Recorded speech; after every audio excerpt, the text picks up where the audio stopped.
Hello everyone, I hope you all are doing well. So today we have a really interesting video because since I moved to Sweden, I feel that everything here is so expensive. So in today's video, I wanted to compare the living costs when I live in Taiwan and the living costs here in Sweden. And we're gonna focus on housing, groceries, transportation, and also the restaurant. And then in the end of the video, I'm gonna show how much I spend in 1 month in Taiwan and 1 month in Sweden. Gonna be really interesting. So let's get started.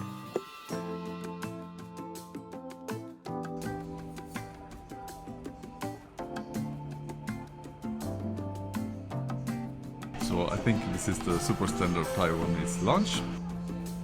And you pick a lot of food that you want from the buffet, and then they check the weight and how much you have to pay. And this for me was 160, and that includes also the rice and also the soup, and it's really, really tasty.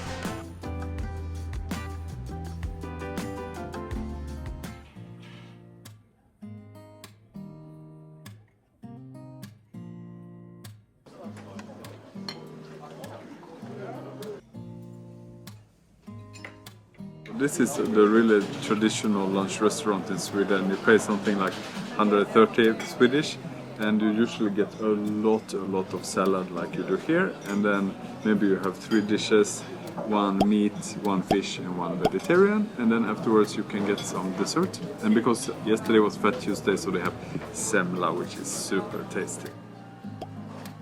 Of course, in Taiwan it's cheaper, but I think here is also really good.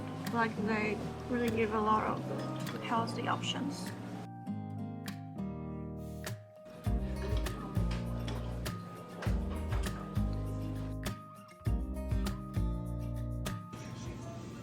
The carrots in Taiwan are really gigantic.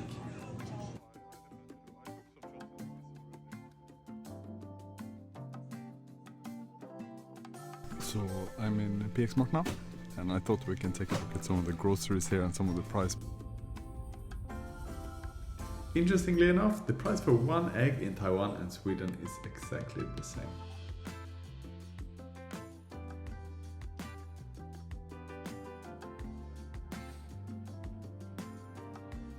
Milk is quite expensive in Taiwan, so for that reason I always drink soy milk.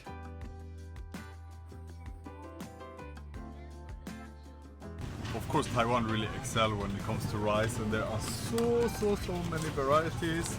So this one is 130, you can get for 200 or for 300, but I think compared to Sweden it doesn't really make sense to compare the price because the quality of the rice here is just so much better. The price for 1 kilogram of rice is about twice as high in Sweden.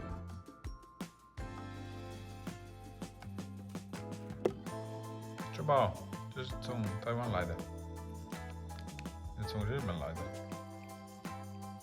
Oh, that's a favorite thing to eat.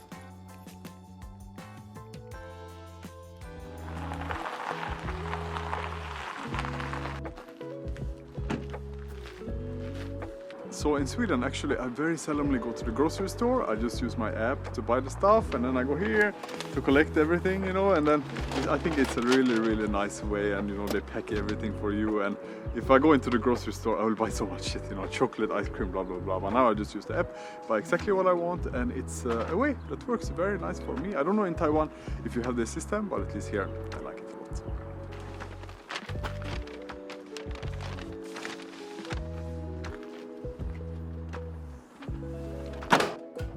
Hello, Jonas. Long time no see. Welcome back, man. Thank you. Emilian, I wonder, still after all these years, are you eating granola every day? Actually, I still eat it, every morning for my breakfast. Oh, okay, that's nice. So what is your favorite flavor? I always have the chocolate hazelnut one. Oh, I thought you guys said the Jonas, blueberry flavor. Also like that one, but we don't have it all the time, Yeah. But actually, these days, the one I'm preferring the most is the mocha flavor. Because it's kind of new and I like the crispy side of it. Okay, because the last sale actually went really well, so I am back in Granola Gaga and I am the temporary employee here and helping out a little bit. Today is the start of the sales together with Granola Gaga, and we are making dark chocolate raspberry flavor. This No, I did too much. This one is gonna be good. Yeah. That's a good layer of chocolate. Yeah.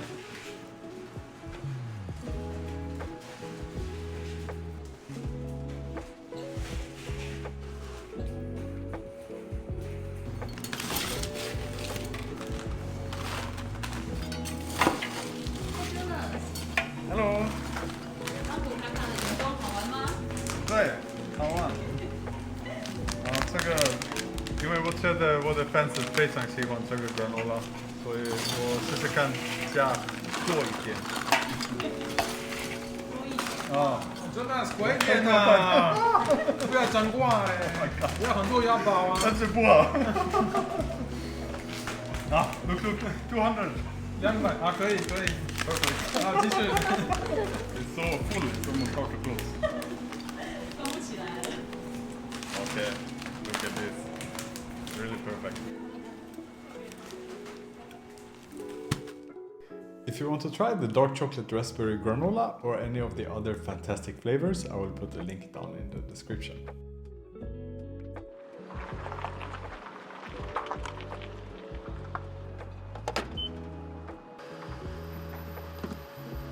Sweden, I need a car no matter where I go. That's why I feel so sad that my car breaks down and I have to take this rental car. And if you want to add gas, it's about 16 Swedish, so that is something like 50 Taiwanese, so it's a little bit more expensive in Taiwan, but you really have to do it, so yeah.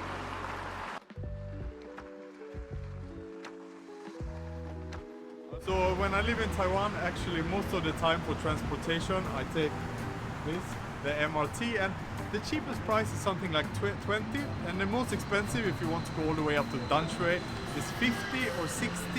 And if we don't take the MRT, usually we take the scooter. It's so practical, like you get around so easy, but feels really dangerous sometimes to take the scooter here. And then the gas is something like 30 NTD per liter, so it's very cheap, much cheaper than Sweden. And we also have the car, but the car we mostly take for like big travel, like going to Puli or going around the island. And for the car we mostly pay like parking fee everywhere you park in Taipei. It's always very expensive. I checked the budget for this house. Do you know how much we pay for heat in 1 month? 5,000 Taiwanese. Actually, we pay 10,000 Taiwanese. A little bit more than 10,000 for 1 month. 12,000. What? Yeah. Good. And I need to turn on max in every radiator. The reason we have to pay 12,000 is because you always turn on max on every radiator. It's so expensive. I mean, if you use less heat, you pay less, of course. Wow, how good. Yeah, I checked. It's our most expensive thing in the whole house. So will you use less heat? I got money, okay? I don't want to freeze to death in Sweden. No, that's good. We should spend our money. When I moved to Taiwan, actually Charlie already had an apartment and she was staying in Jing'an, and that apartment was only 10,000 and it was super small, so yeah, I had a lot of memories from that apartment. I remember that Charlie would shoot her YouTube, because she was already starting as an influencer at that time. She would shoot her YouTube video over there and I was sitting over here and doing my Chinese, and it was so packed to be there. So after a while we realized that we wanted to move to something bigger, and then we find a 2-room apartment in Xindian. So we moved down to Xindian, and I really like to stay in Xindian because it's a lot of tasty food there, and also I used to go hiking, you know, it's so close to the mountain. I just would walk out and go hiking the whole day, and then after that we wanted to try to live in the center of Taipei, so we found an apartment in Xini-Anhe. In our last apartment, Charlie didn't really have anywhere to make her movies, but here she got her own studio actually. Let me show you. This is where she's sitting. Sounds like she's recording now.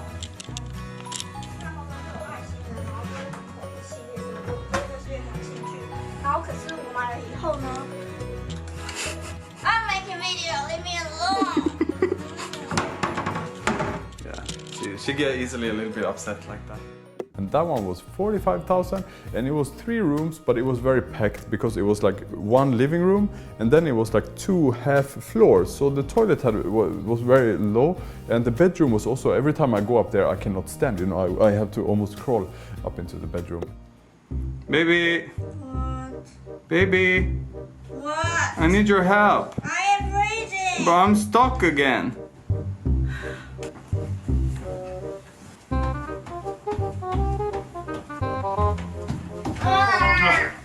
Thank you, baby.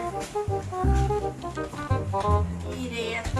so we moved up to Neihu, a little bit outside of Taipei, and we stayed there for something like 5 years. And in the beginning we paid 45,000 for our apartment there, but then the host or the landlord thought that it was, I don't know, too cheap or not, that it was worth more, so she raised the rent to 50,000. And then we also have a lot of, we need to pay for electricity, was 1,500 per month, and Charlie would always tell me, like, oh, turn off the AC, and I would say, no, it's 38 degrees outside, I need to cool down, at least in my house, I need to be able to use free AC, so we had a lot of fights about that.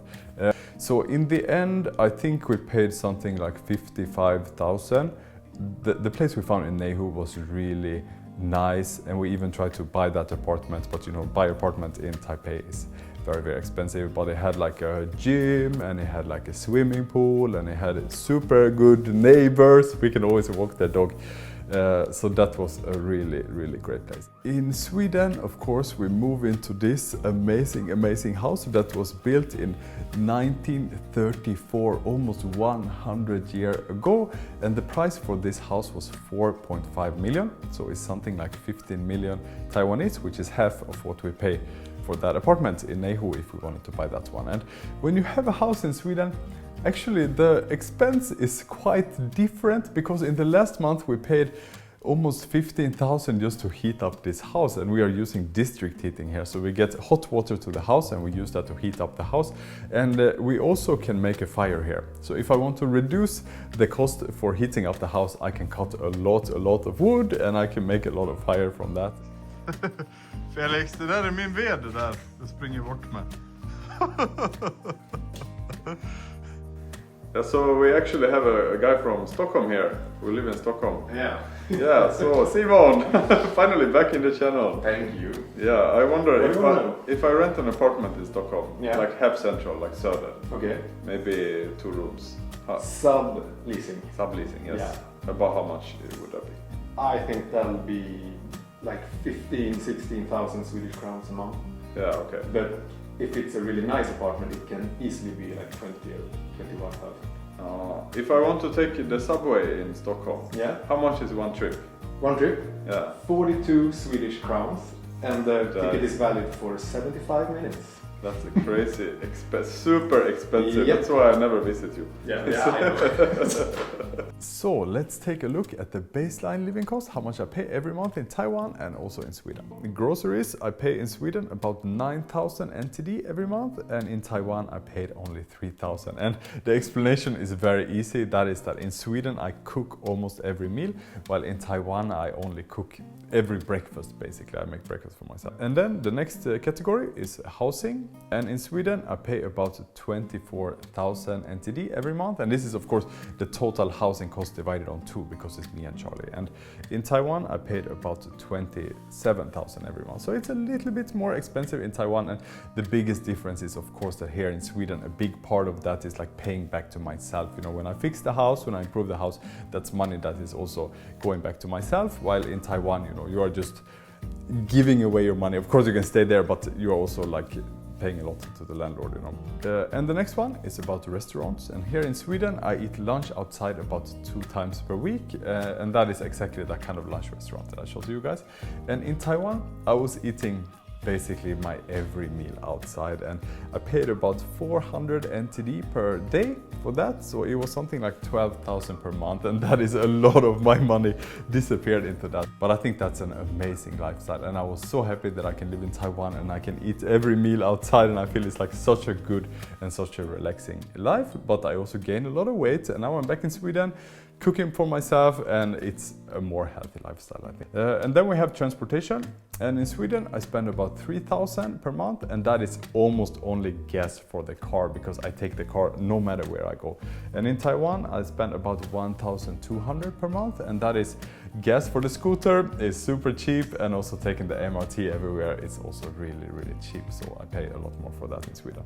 Total, my living expense in Sweden, my baseline living cost is about 40,000 in Sweden, and in Taiwan is about 43,000. And the reason it's a bit more expensive in Taiwan is that the housing cost was a bit more expensive, and I also spent a lot of money eating out in restaurants. And I know, of course, in some way this comparison doesn't doesn't make a lot of sense for a lot of people because it's two totally different lifestyle. But it's rather to show, you know, how when I moved from Taiwan to Sweden, how has my cost changed? Like, what am I paying a lot for in Sweden? What did I pay for a lot for in Taiwan? Like, which lifestyle is better or which one do you prefer? So it would also be really interesting to hear from you guys. If you were surprised about something in Sweden, or if you think I paid too much for something in Taiwan, maybe you guys are eating at home and can save a lot of money, or you can also go out to eat a luro fun, I don't know.